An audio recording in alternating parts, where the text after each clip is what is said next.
avec des cartes. Et puis après, on parlera. Bonjour à tous, aujourd'hui dans Micmac, je vais vous apprendre un tour de magie avec des cartes. Et puis après, on parlera un peu de la théorie des probabilités aussi. Alors pour ce tour, plus précisément, vous allez avoir besoin de 3 choses. Tout d'abord, toutes les cartes numérotées de 1 à 6 du jeu de cartes, d'un jeu de cartes absolument classique, ce qui fait donc 24 cartes au total. Ensuite, vous allez avoir besoin d'une petite figurine. Ici, j'ai une petite voiture, ça peut être une petite figurine, un petit pion de n'importe quel jeu que vous trouverez. Et enfin, d'un petit bâtonnet comme celui-ci qui va tout simplement servir à marquer la ligne de départ et la ligne d'arrivée du circuit que nous allons construire pour notre petite figurine. Alors pour commencer, vous allez donner le paquet de cartes à mélanger à l'un de vos spectateurs. Le spectateur peut vérifier que les cartes sont totalement normales, ce sont bien les cartes de 1 à 6 d'un paquet de cartes totalement classique, et il va les mélanger pour s'assurer que les cartes ne sont pas dans un ordre préparé à l'avance. Une fois qu'il a fini de mélanger, vous récupérez le paquet de cartes, et avec ce paquet de cartes, vous allez construire le circuit. En fait, il va être coincé dans son tour, parce que quoi qu'il arrive, moi je vous dis que dans son... En fait, vous allez voir, on va faire ça après sur le tableau. Aujourd'hui, je vais juste donner l'explication globale. Et on va le faire ensemble sur le tableau, vous allez voir, ça va être génial. En fait, ça fait longtemps que je voulais le faire, ce truc-là. Quand il avait d'ailleurs sorti la vidéo à l'époque, j'avais déjà envie de le faire. Vous allez voir. En fait, je préfère qu'on suit là. Mais ce qu'il vient de dire, à chaque fois, je vais vous dire ça, c'est faux.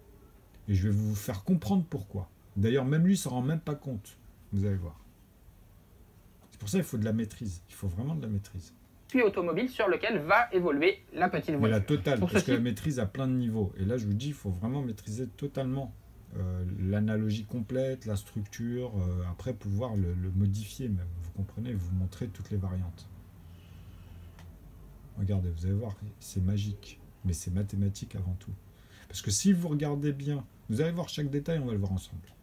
Vous allez prendre votre petit bâtonnet, vous allez le disposer sur la table pour faire la ligne de départ. Parce que je vous ai dit, c'est la 5e carte. En fait, regardez bien, il met l'As, le 2, le 3, le 5, le 6. Il prend en fait, il y a combien? Il y en a 5, ce que je viens de vous dire, parce qu'il y a l'As, le 1, le 2, en fait il y a 6 cartes, excusez-moi. Le 2, le 3, le 4, le 5 et le 6, plus l'As pour faire le 1. En fait, il en prend 4 fois. 4 fois 6, vous avez 24 cartes dans ses mains. Il les donne à quelqu'un, il les mélange, mais quoi qu'il arrive, ça tombera sur la 5e carte. Je vais vous expliquer pourquoi après. Vous allez prendre les cartes comme elles viennent, et avec ces cartes comme elles viennent, vous allez construire le circuit. Alors regardez bien, il n'y a pas de roi, il n'y a pas de valet, il n'y a pas de dame, il n'y a pas de 10, il n'y a pas de 8, il y a bien des as. Maintenant que le circuit est construit, je vais faire sur ce morceau de papier une prédiction quand... Donc regardez, c'est-à-dire que là, il a déjà posé les cartes. Et ensuite, il note sur le papier quelque chose. Donc le fait qu'il a déjà mis les cartes de l'autre côté, ça lui donne un repère. Là, à partir de là, il a un repère que je vais vous expliquer. C'est la 5e carte qu'il a posée. Si on revient en arrière, on peut l'observer tout de suite. Mélangez, vous récupérez le paquet de cartes, et avec ce paquet de circuit que nous allons construire pour notre petite figurine.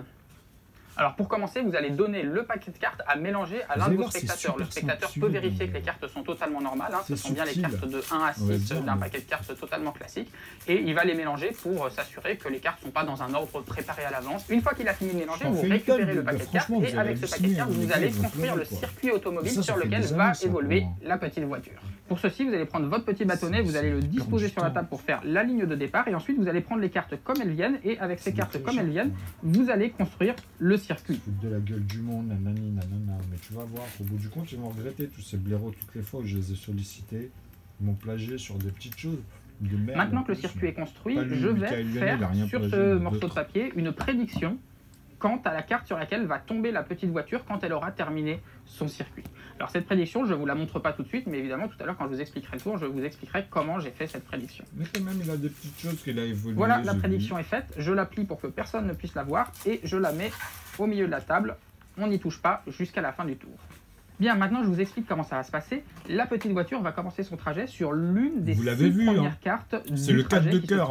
1, 2, 3, 4, 5. Je vous ai dit, c'est la 5e à chaque fois. Vous verrez, j'ai l'équation, on va la travailler. Sur laquelle de ces 6 cartes moi, n'importe quel la tour petite voiture commence son trajet. Donc ça, c'est quelque chose que vous ne pouvez pas savoir à l'avance, c'est vraiment le spectateur. Mais moi je l'ai su dès que j'ai regardé, dès qu'il a dit des chiffres, dès qu'il a dit 6 cartes. Enfin, alors imaginons par exemple que le spectateur choisisse de faire débuter la voiture sur le 3 de carreau comme ceci. Parce que voilà, il choisit, mais entre les 6 premières cartes. Vous voyez, chaque chose qu'il dit, c'est très important. Merde. que la première carte est choisie, eh bien, à chaque tour, la voiture va avancer d'autant de cartes que le numéro qui est inscrit sur la carte.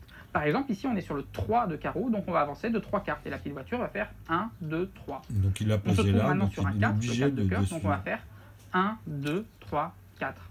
On se trouve maintenant sur un 6, donc on fait 1, 2, 3, 4, 5, 6. Puis un As, donc 1, 2, 3, 4, 5, 6.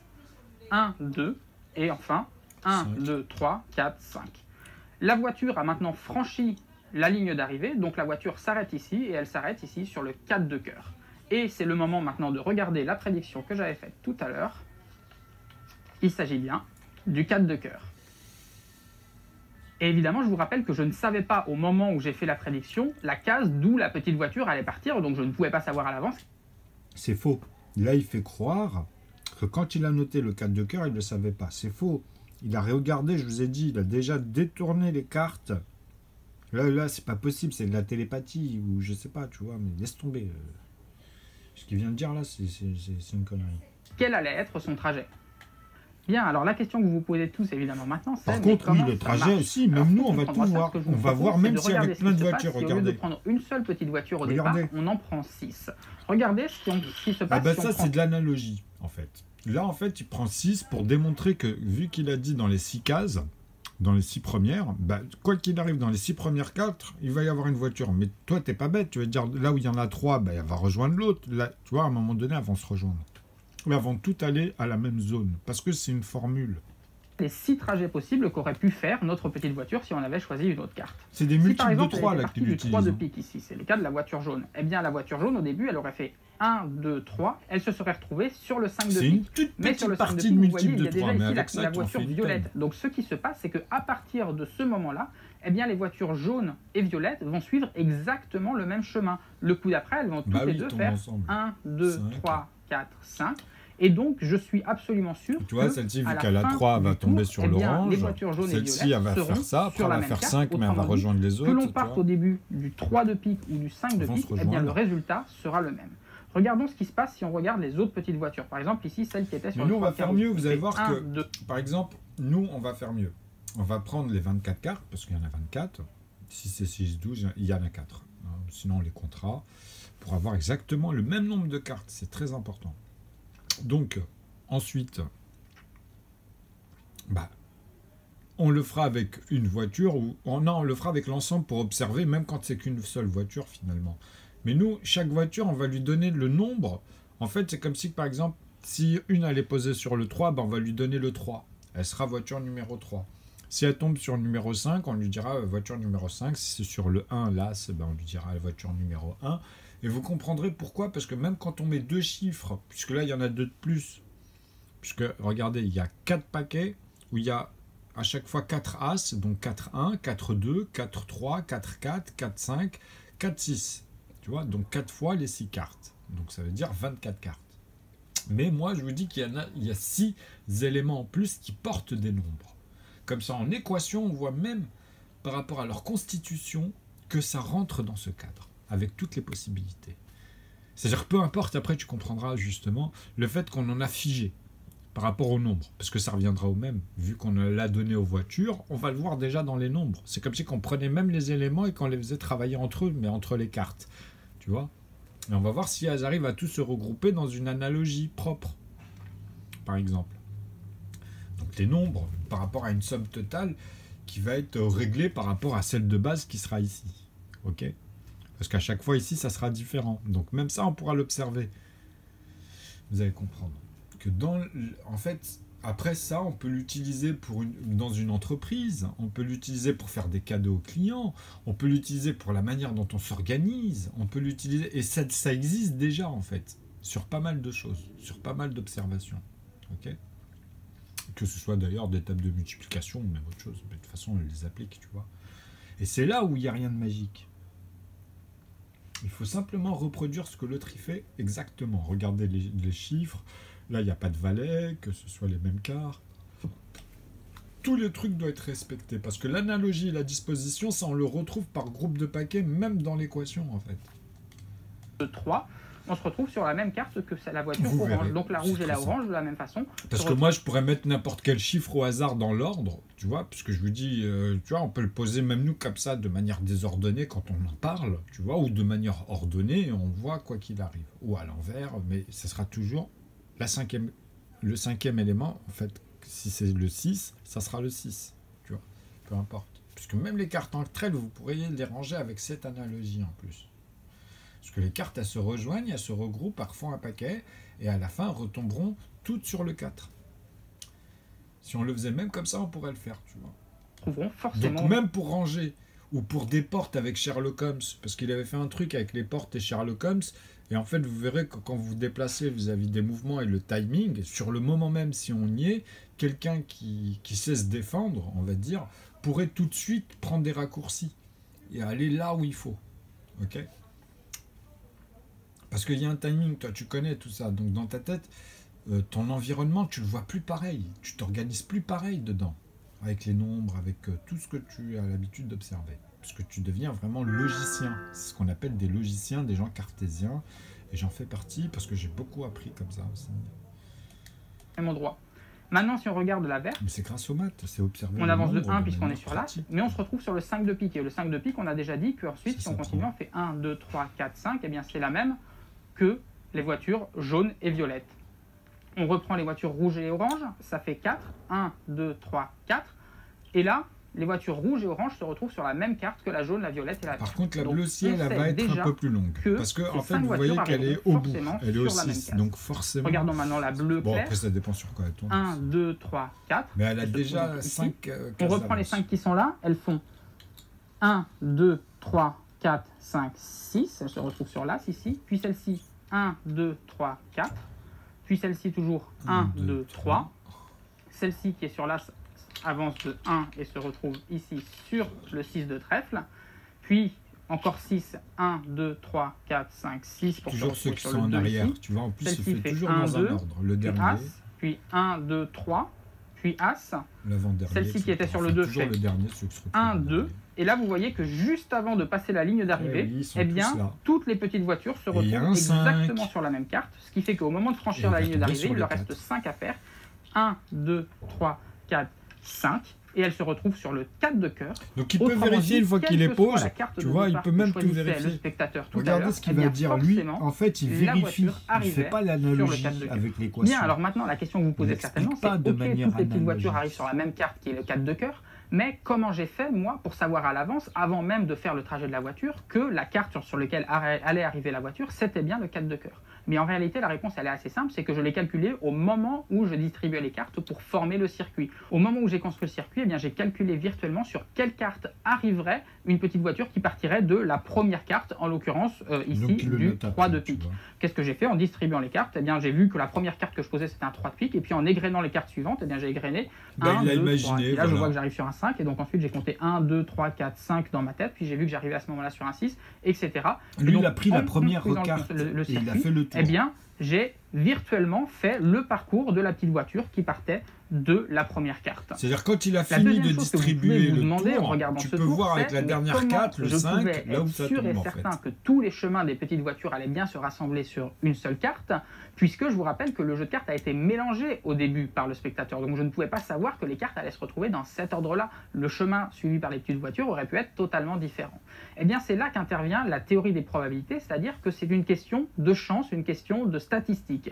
Si on prend un jeu de cartes mélangé au hasard, eh bien en réalité, il y a 93% de chance pour que le tour fonctionne, 93% de chance pour que la voiture qui va partir de la carte choisie par votre spectateur arrive bien sur la carte que vous avez prédite.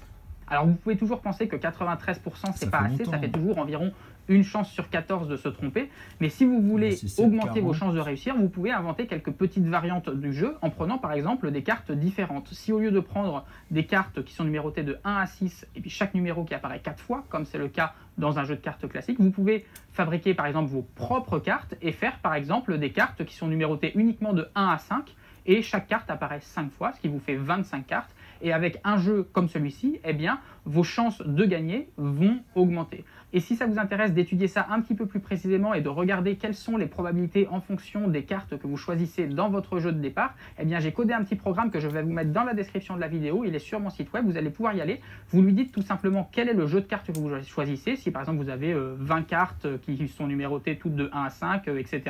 Vous lui donnez le jeu de cartes que vous avez et il va vous donner quelles sont les probabilités de gagner avec ce jeu de cartes, donc n'hésitez pas à y aller et à vous amuser avec pour comprendre un peu plus comment ça fonctionne. Voilà pour ce qui est de la pratique, passons maintenant à la théorie, parce que ce tour de cartes que nous venons de voir utilise ce que l'on appelle en théorie des probabilités un phénomène de couplage. Pour comprendre ce qu'est ce phénomène de couplage, prenons un exemple simple et puis on reviendra au tour après. Déjà en mathématiques, qu'est-ce que c'est qu'un couple? Eh bien c'est assez clair, assez transparent comme mot. Un couple, c'est quand on prend deux trucs et puis qu'on les met ensemble. Par exemple, si on veut repérer la position d'un point sur la surface du globe, eh bien cette position va être donnée par deux nombres que sont la latitude et la longitude. Autrement dit, la position d'un point est donnée par le couple formé par ces deux nombres que sont la latitude et la longitude. Dans ce cas-là où il s'agit simplement de nombres, eh bien les choses fonctionnent de façon très simple. Si vous connaissez parfaitement la latitude et parfaitement la longitude, alors il n'y a pas de problème, vous connaissez parfaitement la position. Mais dès qu'on arrive dans la théorie des probabilités, les choses deviennent un peu plus compliquées. Pour comprendre ça, prenons deux objets simples qui permettent de créer du hasard, deux pièces comme ceci, une pièce bleue avec un côté pile et un côté face, et une pièce rouge également avec son côté pile et son côté face. Pour pouvoir connaître parfaitement le fonctionnement d'une pièce, il faut donner ce que l'on appelle sa loi de probabilité. Pour la pièce bleue, si on suppose qu'elle est équilibrée, eh bien sa loi de probabilité est toute simple, il suffit juste de dire qu'il y a 50% de chance pour que la pièce tombe sur pile et 50% de chance pour que la pièce tombe sur face. De la même façon, pour la pièce rouge, si elle est aussi équilibrée, eh bien la loi pour la pièce rouge est la même. Nous avons donc ici la loi de chacune des deux pièces prises isolément, mais on peut maintenant se demander quelle est la loi du couple formé par ces deux pièces. Autrement dit, si je lance ces deux pièces en même temps, quelles sont les configurations possibles et quelle est la probabilité de chacune de ces configurations. Pour ce qui est des configurations possibles, c'est assez simple d'en faire la liste. Il y a pile-pile, pile-face, face-pile et face-face. Autrement dit, si on lance deux pièces, il y a 4 possibilités sur la façon dont elles vont tomber. Si on veut maintenant trouver les probabilités de chacune de ces 4 configurations, eh bien c'est assez simple, les pièces sont parfaitement équilibrées, donc chacune de ces configurations a une chance sur 4 d'arriver, soit 25%. Nous avons donc comme ceci la loi de probabilité du couple formé par ces deux pièces. Jusque-là, il semble n'y avoir aucun problème, mais effaçons ceci et regardons maintenant le couple formé par ces deux pièces-là.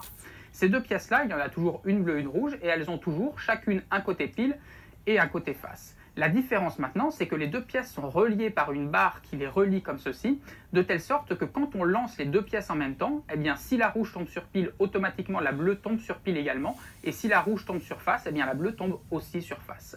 Autrement dit, si je veux écrire maintenant la loi de probabilité du couple formé par ces deux pièces-là, eh bien il y a 50% de chance pour que ça tombe sur pile-pile, 50% de chance pour que ça tombe sur face-face, et 0% de chance pour chacune des deux configurations pile-face et face-pile. Vous remarquez donc que la loi de probabilité du couple formé par les deux pièces n'est pas le même que précédemment, alors même que les lois de probabilité de... Mais là, on peut aussi imaginer des... sûr que c'est VAD, parce que là, extrêmement visibles. Mais bon, si vous voulez la voir, vous pouvez la voir. À l'avance, quel allait être son trajet. Parce que là, il restait rien. Nous, ce qui nous intéressait, vraiment, c'est ça, parce que bon, là, c'était la fin en plus.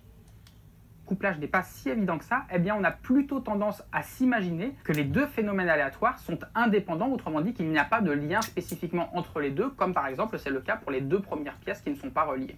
Et c'est précisément ce qui se passe dans le tour que je viens de vous montrer. Les différents chemins que peut emprunter la voiture ne sont pas indépendants. Ils sont couplés de telle manière qu'ils ont de très fortes chances de tomber sur la même carte à la fin.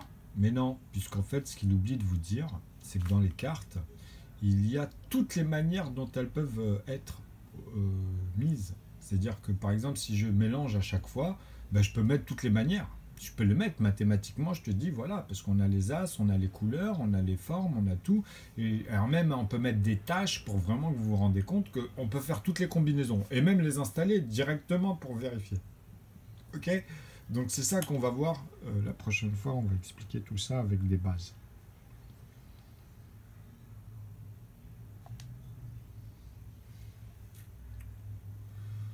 Donc ce sera sur pile un tour de probabilité.